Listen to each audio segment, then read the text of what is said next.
Hello! Magandang araw! Ayan, so sa video na ito ay malalaman natin ang isang napakalaking balita at masasagot natin ang tanong na, narinig mo na ba ang tinig ng Diyos? Ayan, so let's go! Maybe lahat tayo ay talagang nag-iintay sa pagdating ng ating Panginoon. Nais nating masalubong ang pagbabalik ng ating Panginoon. Tama? Yes. So kaya ngayon ay ating alamin, paano ba natin sasalubungin ang ating Panginoon?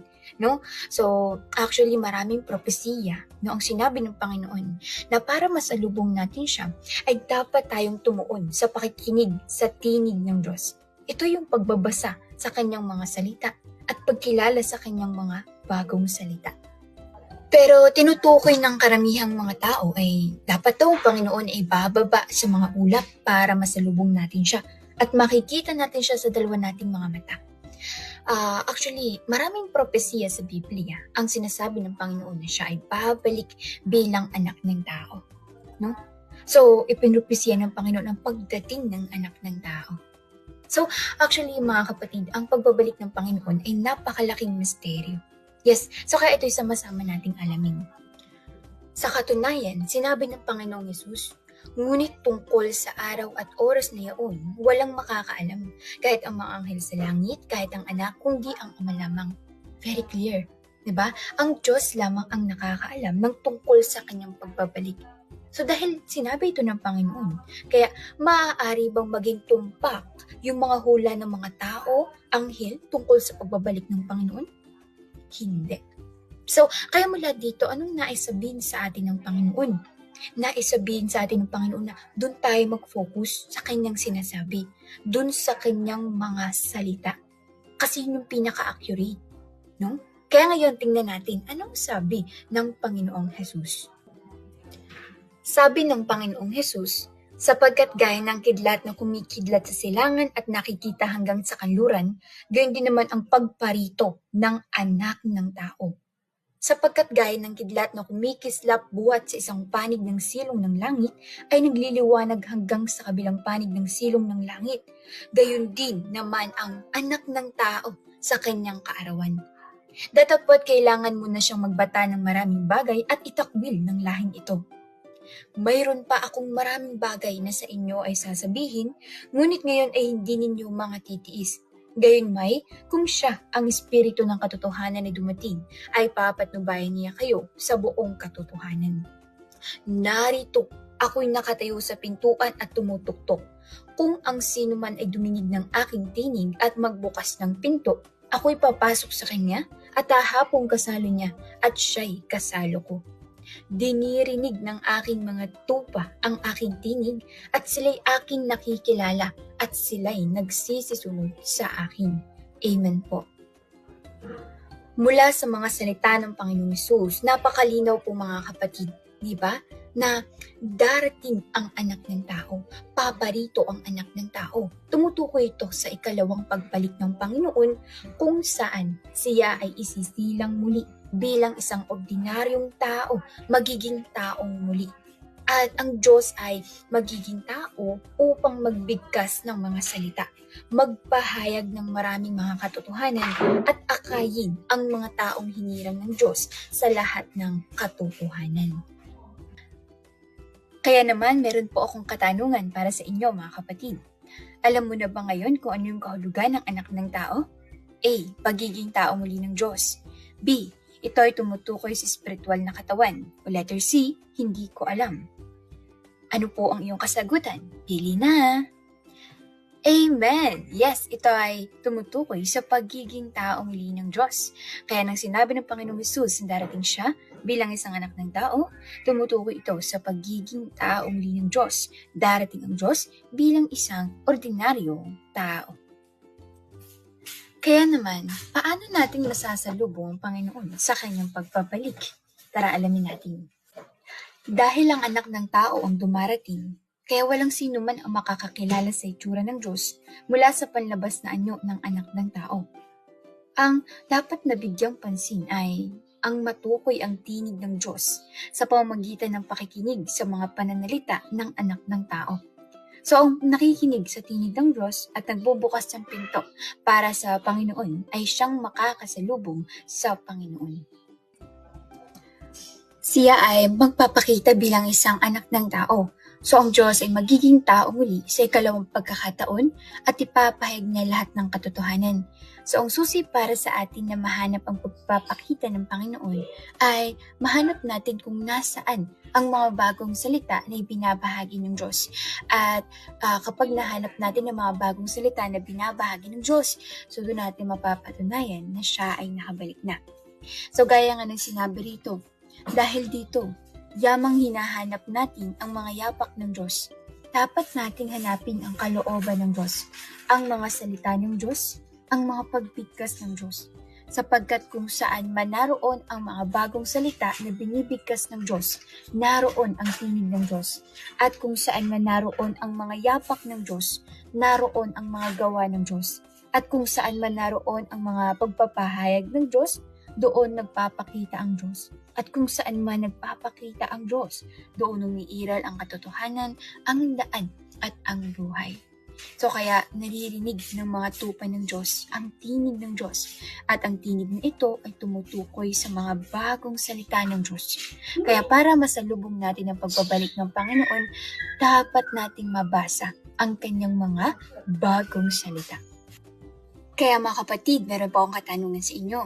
Nalaman mo ba kung anong susi sa pagsalubong sa Panginoon? A. Maghintay upang makita siyang dumarating sa ulap. B. Dapat hanapin ang mga bagong salita na kanyang sasabihin sa kanyang pagbabalik bilang tao. O C. Hindi ako sigurado. Amen! Yes po, ito ay letter B. Dapat hanapin ang mga bagong salita na kanyang sasabihin sa kanyang pagbabalik bilang tao. Tama iyon mga kapatid. Para sa lubungin ng Panginoon, talagang kailangan nating hanapin, hangaring marinig ang tinig ng Diyos. So ang tinig ng Diyos ay tumutukoy po dun sa mga maraming katotohanan na sasabihin niya. So yung mga katotohanan na ito ay hindi pa po natin nabasa o narinig kailanman at hindi pa ito nakatala sa Biblia mga kapatid. So dito, mapapatunayan ng mga matatalinong berhen yung mga tupa ng Diyos na ang mga salitang ito ay salita nga ng Diyos at lahat ng katotohanan at tinig ng Diyos. At malugod sila na tatanggapin ang pagbabalik ng Panginoon. Kaya mga kapatid, ang pinakasusi para masalubong natin ang pagbabalik ng Panginoon ay magawa natin marinig ang tinig ng Diyos. Ibig sabihin, mabasa ang kanyang mga bagong salita. Dahil kailangan natin kilalanin ang tinig ng Diyos, ano ba yung katangian ng salita ng Diyos? Paano natin makikilala ang tinig ng Diyos? Sa katunayan, sinabi na rin yan sa atin ng ating Panginoong Hesus. Sabi ng Panginoong Hesus, datapwat pagkahating gabi ay may sumigaw, narito ang kasintahang lalaki, magsilabas kayo upang salubungin siya. So malinaw dito natin makikita na anumang oras na marinig mo na may isang tao na nagpapatotoo, na nagbalik na ang Panginoon at gumagawa na ng bagong gawain at nagpapahayag na ng maraming mga katotohanan, dapat mo itong tingnan kaagad. Tingnan kung mga salita ba ito ng Diyos, no? O mga katotohanan ba ito? Kung ito nga ay katotohanan, dapat mong tanggapin ito dahil naririnig ng tupa ng Diyos ang kanyang tinig. Ang mga salita ng Diyos ay nagbibigay sa atin ng buhay, nagbubunyag ng mga misteryo, nagbubukas ng bagong kapanahunan, nagtatapos ng lumang kapanahunan. At alam nating lahat na yung salita ng Diyos, ito ay nagtataglay ng awtoridad, kapangyarihan. At gayon din, ito ay katotohanan, malalim mahiwaga na lampas sa pangunawa ng isang tao. Ito ang katangian ng salita ng Diyos.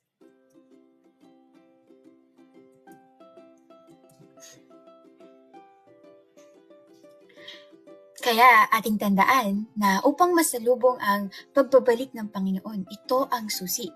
Una, may magbabahagi sa atin ng mga bagong salita ng Diyos at magpapatotoo na nagbalik na ang Panginoon.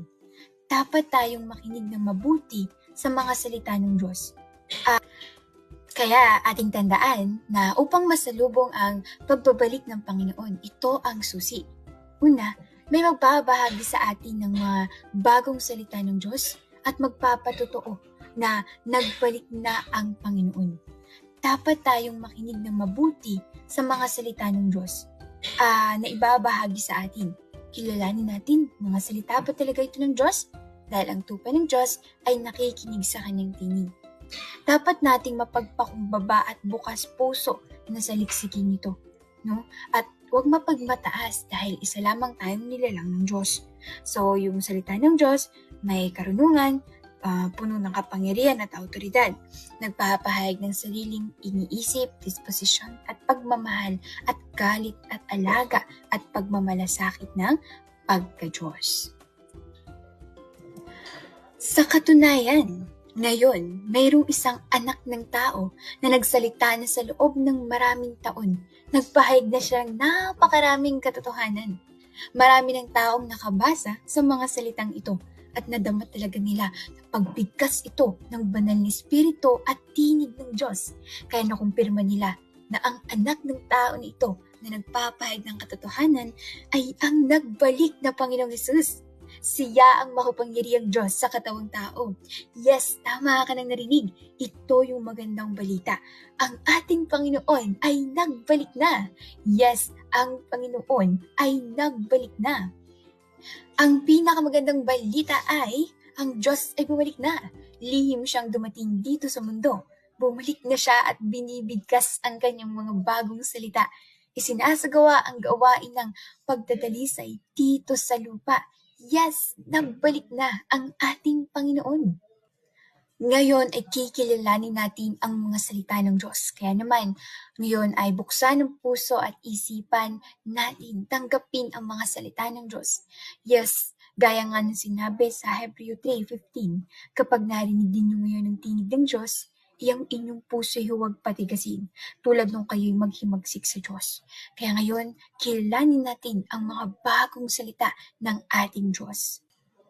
Ngayon ay papakinggan natin ang isang pagbasa sa mga bagong salita ng Diyos, buksan ang ating puso at hayaan ang ating espiritu na maramdaman kung ito nga ba ang mga salita ng Diyos. Kung ito nga, ito'y aantig sa ating puso at espiritu. Sa buong sansinukob, ginagawa ko ang aking gawain. At sa silangan, walang katapusan ang paglabas ng tumatagundong na mga kalabog. Yumayanig sa lahat ng mga taguri at mga sekta. Ang aking tinig ang siyang nag-akay sa lahat ng tao tungo sa kasalukuyan. Sasanhiin ko ang lahat ng tao na malupig ng aking tinig upang mangahulog sa batis na ito at magpasakop sa aking harapan. Dahil matagal ko nang binawi ang aking kaluwalhatian mula sa buong daigdig at inilabas ito ng panibago sa silangan. Sino ang hindi nananabik na makita ang aking kaluwalhatian? Sino ang hindi balisang naghihintay sa aking pagbabalik? Sino ang hindi nauuhaw para sa aking muling pagpapakita? Sino ang hindi nagmimiti para sa aking kariktan? Sino ang hindi lalapit sa liwanag? Sino ang hindi titingin sa kayamanan ng Kanaan? Sino ang hindi nananabik sa pagbabalik ng tagapagligtas? Sino ang hindi sumasamba sa dakilang makapangyarihan sa lahat? Ang aking tinig ay lalaganap sa buong daigdig. Nais ko makaharap ang mga taong aking pinili na magsalita pa ng higit na maraming salita sa kanila. Kagaya ng mga pangyarihan mga bulog na yumayanig sa mga bundok at mga ilog. Aking winiwika ang aking mga salita sa buong sansinukob at sa sangkatauhan. Kaya naman, ang mga salita sa aking bibig ay nagiging yaman ng tao at minamahal ng lahat ng tao ang aking mga salita. Kumikislap ang kidlat mula silangan ng tuloy-tuloy hanggang kanluran. Ang aking mga salita ay gayon na umaayaw ang tao na isuko ang mga ito at kasabay na hindi maarok ang mga ito. Ngunit nagbubunyi ng lalong higit pa. Gaya ng isang bagong silang na sanggol, Masaya at nagagalak ang lahat ng tao, ipinagdiriwang ang aking pagdating. Sa pamamagitan ng aking tinig, dadalhin ko ang lahat ng tao sa aking harapan. Amen.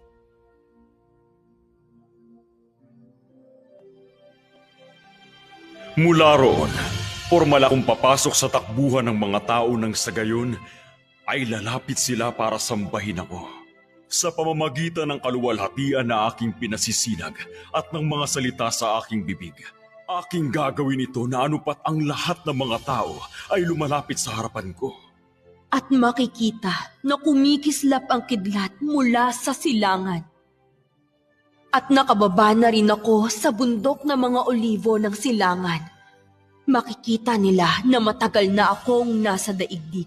Hindi na bilang anak ng mga Hudyo. Bagkus ay bilang ang kidlat ng silanganan. Dahil matagal na akong nabuhay muli at lumisan mula sa kalagitnaan ng sangkatauhan at nagpakitang muli sa gitna ng mga tao ng may luwalhati. Ako ay siyang sinamba ng di mabilang na mga kapanahunan noon. At ako rin ang sanggol na tinalikdan ng mga Israelita ng di mabilang na mga kapanahunan noon. Higit pa rito, ako ang lubos na maluwalhating Diyos na makapangyarihan sa lahat ng kasalukuyang kapanahunan. Amen. Hayaan ang lahat na lumapit sa harapan ng aking trono. At makita ang aking maluwalhating mukha, marinig ang aking tinig, at tumingin sa aking mga gawa. Ito ay ang kabuuan ng aking kalooban. Ito ang katapusan at ang rurok ng aking plano. Gayon din ang layunin ng aking pamamahala. Hayaan ang bawat bansa ay sambahin ako. Kilalanin ako ng bawat dila. Bawat tao ay panatilihin ang pananampalataya sa akin. At bawat tao ay magpasakop sa akin.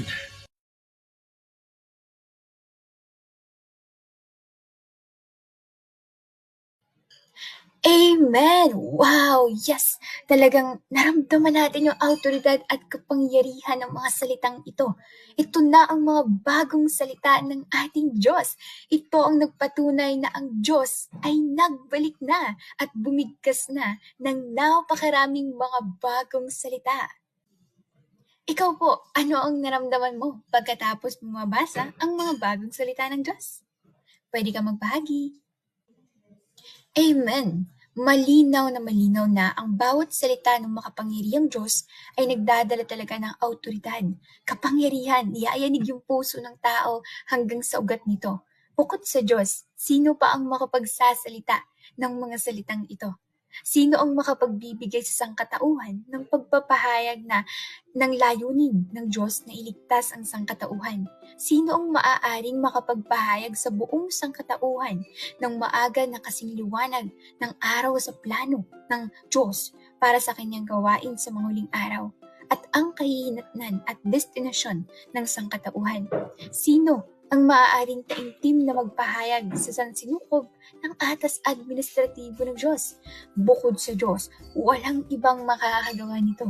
Kaya ngayon mga kapatid, narinig mo na, nabasa mo na ang mga bagong salita ng Diyos. At kung ikaw ay tupa ng Diyos, makikilala mo ito. At tutupad ito sa sinabi ng Panginoong Hesus na dinirinig ng aking mga tupa ang aking tinig at sila'y aking nakikilala at sila'y nagsisisunod sa akin. Yes, ngayon, nasalubong mo na ang nagbalik na Panginoon sa pamamagitan ng pagbabasa sa kanyang mga bagong salita. The more mo basahin yung mga bagong salita ng Diyos, the more mo mapapatunayan na nagbalik na nga ang Panginoon. So kaya ngayon, pagpatuloy pa natin ang pagsasaliksik sa mga bagong salita ng ating Diyos. Ngayon na nagbalik na ang Panginoon, kaya naman naisakatuparan na ang napakaraming mga propesiya gaya na lamang ng magsisimula ang gawain ng paghatol sa bahay ng Diyos at ang mga tupa ng Diyos ay naririnig ang kanyang tinig. At ang mga bagong salita ng Diyos ngayon ay talagang nalantad na at nabuksan na rin ang silyadong aklat. Ngayon ay napakarami ng mga nagpapatotoo tungkol sa nagbalik na Panginoon. Kaya nagpatunay ito talaga na ang Diyos ay nagbalik na at ang kanyang mga tupa ay sumusunod at bumabalik sa kanya. Kaya ngayon, kailangan nating magpatuloy sa paghahanap pa at pagbabasa pa sa mga bagong salita ng ating Diyos. Gaya nga ng sinabi ng nagbalik na Jesus, ngayon, nakagawa na ang Diyos ng bagong gawain. Maaaring hindi mo magawang tanggapin ang mga salitang ito. Maaaring tila kakaiba ito sa iyo. Ngunit ang ipapayo ko sa iyo ay huwag ilantad ang iyong naturalesa, sapagkat yaon lamang mga tunay na nagugutom at nauuhaw sa katwiran sa harap ng Diyos ang maaari magtamo ng katotohanan. At yaon lamang mga tunay na matapat ang maliliwanagan at magagabayan niya. Natatamo ang resulta sa pamamagitan ng paghahanap sa katotohanan ng may mahinahong kapanatagan, hindi sa pakikipag-away at pakikipagtalo. Kapag sinabi kong, ngayon, nakagawa na ang Diyos ng bagong gawain, tinutukoy ko ang pagbabalik ng Diyos sa katawang tao. Marahil hindi nakaliligalig sa iyo ang mga salitang ito. Marahil ay kinamumuhian mo ang mga ito. O marahil pa nga ay may malaki kang interes sa mga iyon. Ano man ang sitwasyon, sana ay kayang harapin ng lahat ng tunay na nasasabik sa pagpapakita ng Diyos ang katunayang ito at mabigyan ito ng kanilang maingat na pagsusuri sa halip na magsalita ng patapos tungkol dito. Iyan ang dapat gawin ng isang matalinong tao. Amen. So, mga kapatid, pinapaalalahanan tayo dito ng Diyos na maging mapagpakumbaba, na hanapin ng katotohanan bago magbigay ng pagpapasya. Ito ang dapat nating saloobin sa mabuting balita ng nagbalik na Panginoon ngayon. Kaya mga kapatid, sa ganitong paraan, kailangan nating magpatuloy ng mapagpakumbaba at makakuha tayo ng patnubay at gabay at pagliliwanag ng Diyos para makilala natin ang kanyang mga bagong salita. Mga kapatid, bago tayo magtatapos, maaari mong ibahagi sa akin ang iyong kasagutan sa ilang tanong na ito. Una, matapos mong marinig ang pangaral ngayon, alam mo ba kung ang Diyos ay bumalik na? O siya ay babalik sa lalong madaling panahon? A. Bumalik na ang Panginoon. B. Babalik pa lang. Letter C, hindi ako sigurado. At ang ikalawang tanong, paano nagbalik ang Diyos ngayon? A. Nagpakita sa mga ulap bilang spiritual na katawan. B. Dumating bilang espiritu na laging kasama natin. O letter C, isinilang muli bilang isang normal na tao. Ang ikatlong tanong, paano mo makukumpirma kung nagbalik na nga ang Panginoon? A. Dahil sa mga sakuna. B. Dahil sa mga bagong salita na nabasa ko. Letter C. Pakiramdam ko ay malapit na bumalik ang Panginoon. At dito na po nagtatapos ang ating short review, mga kapatid. So nawa ay nakakuha tayo ng maraming katotohanan. Maraming salamat sa inyong panonood. At God bless you all with more truths, brothers and sisters. See you again, mga kapatid!